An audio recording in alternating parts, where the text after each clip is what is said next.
Hi everybody, how are you doing? My name has not changed. I am Rotimi Daniels. Akekakawi kokoloju ọlọ́rọ̀ tọ́lọ́rọ̀ bá gbọ́ kí ni bàbá ọlọ́rọ̀ fẹ́ fi mí ṣe. I appreciate every one of you who has allowed the journey to be easier than envisaged. There's this short clip I am going to show you now, and I will come back for a few minutes after the video to analyze some things, because there's this Latin saying, it says sucurum suramus, when we weep we see, taban sukun amanrera. Please watch the video. I'll be right back. Thanks. Then it's time for us to just put the imperial hat back on to say, we're going to govern those countries if you're incapable of governing yourselves, because enough is enough. We're done being invaded. Because our own national security risk is at stake. Exactly. National security interests are at stake. You can say that about pretty much all of Africa. They're incapable of governing themselves and benefiting their citizens, because the governments there are all about looting and pillaging and lining their pockets and going shopping in Paris instead of actually making their country better. People on the left are going to watch this. They're going to say, wait a minute, Eric Prince is talking about being a colonialist again. Absolutely. Yeah. Yeah, welcome back. I hope that you saw the video that I just played, and I don't even know the name of that man. I don't know what country he is from, but if this message would go viral, there are some few questions I will want to ask these guys, because there is an adage in Africa that we chase away the fox before we come back to the fowl.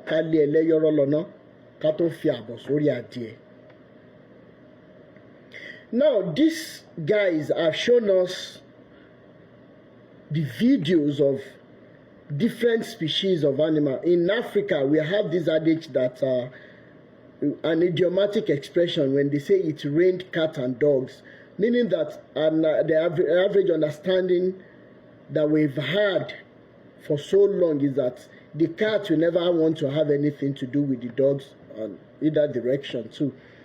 But these people have shown us that despite being different species of animals, that they can still relate very well. And let me throw a minor jab at girls who appear indecent on social media. It is so unfortunate that despite being indecent, despite appearing so indecent and immodest, the videos of these cats and dogs, monkeys, and some other animals interrelating with one another always go viral more than your videos. That is by the way.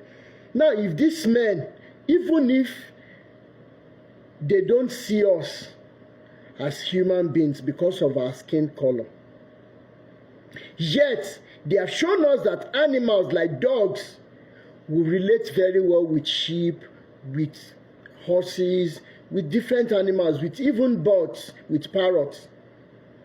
But they are so inhuman, they are so dark in their hearts that they don't see us as human beings.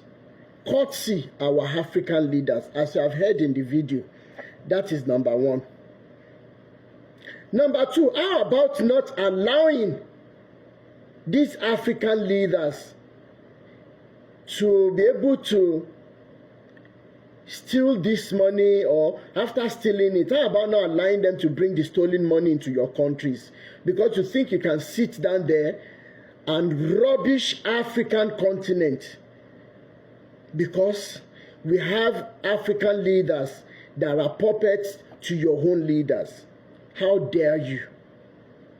How? That African leaders will steal, will embezzle. Like you said in the video, that they line their pockets with the money. An African leader will never leave the money on the shores of Africa. They have a way. You people have a way by allowing them to bring the stolen money into your countries, which you use in developing your own countries. And how dare you sit as a moral judge, trying to make Africans to feel that you care for them. You don't. And you don't have the moral justification at all. You don't. Don't even try it. We have seen a lot of instances where an African leader will die and you people will be returning the money every year. An example of this is General Sani Abacha, the former president of Nigeria. He stole so much that even to date, Switzerland is still returning the money. And how dare you sit down there and talk as if you care for Africans? Now, concerning the resources that you people are destabilizing African countries upon, if you are going to be moral, if you are going to be human, how about stopping all your illegal activities on African shores and use the moral method, the normal bargaining method to get the resources that you can never do without? How about using the normal method that will not have us killing one another? How about you come and negotiate rightly to get these resources? How about not interfering with our elections in Africa? How about not allowing our presidents, our politicians, from escaping to your countries, all in the name of having them in exile? Where do those terms come from? You allow any African leaders who have destroyed Africa so much to come to your countries to sit down when they should be back home facing the judgment. When they should be arrested and tried as necessary according to the Constitution. But no, you people create safe haven for them to escape to. And back to my African leaders. I have asked several times, when you go for these international meetings, summits and everything, the leaders of other countries, they go back and we see what they are doing in their countries, and that is why so many Africans will take any route to get out of Africa. But you leaders come back only to allow these colonialists to have access to our resources, even when it means killing a whole town. Look at the activities of shell companies all over Africa. Look at what they have left us with. If they are pushing you into the forest, into the bush, why not push yourselves back on the path? African youths are bleeding. What do you people come back with after those summits?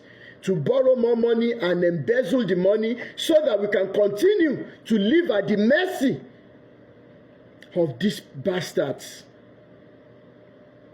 I'm asking.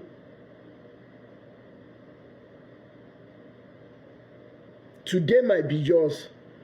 Tomorrow, the game will change, because we will not back down.